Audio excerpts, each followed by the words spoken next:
Hello, how are you? Des Hannigan here with a flash fiction tale for you.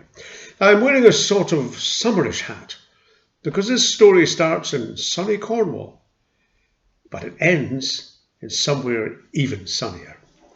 It's about a Cornish farmer called Uncle Great Pilchard, although he doesn't last beyond the first sentence, but his legacy does, and it's called Field of Gold.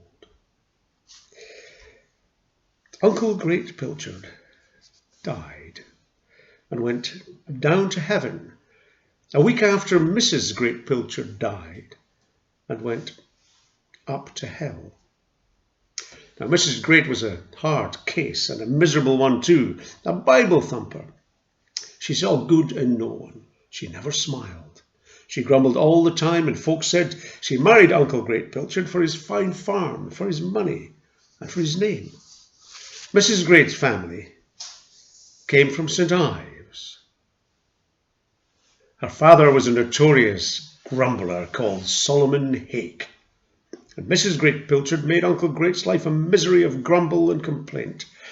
It was even said she used to beat him about the head with overcooked pasties. Uncle Great was a handsome chap, steady sort of man, always ready to give a helping hand, always smiley and cheerful in spite of the miserable life he led. He was a youthful 60 when he was summoned underground.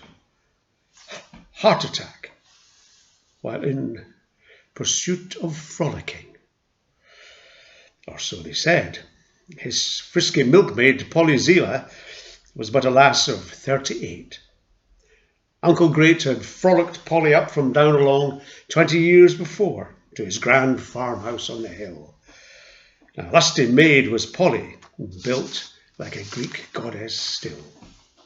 Through all those years, Mrs. Great Pilchard kept Polly under the lock and key of her mean and narrowed eyes. But when Mrs. Great died and went up to hell, Polly frolicked freely in Uncle Great Pilchard's bed. It killed him within a week.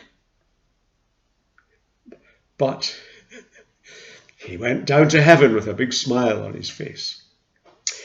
They say that Uncle Great left not a smidgen of gold. Mrs. Great Pilchard had squirreled it all away to her family down St. Ives.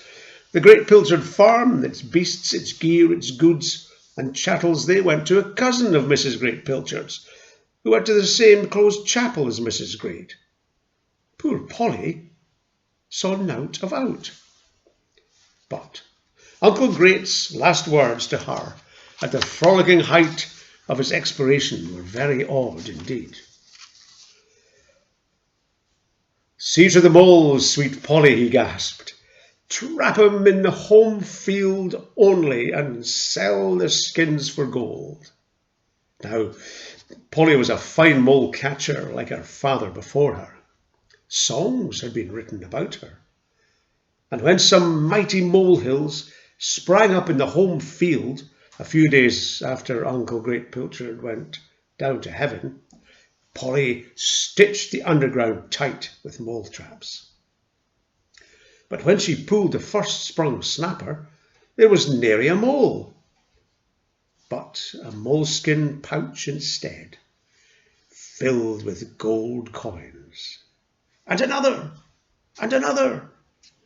Polly only stopped mole catching when she could hardly lift the jingling, jangling moleskin pouches full of gold coins, and when the grass lay smooth and still on Uncle Great Pilchard's field of gold.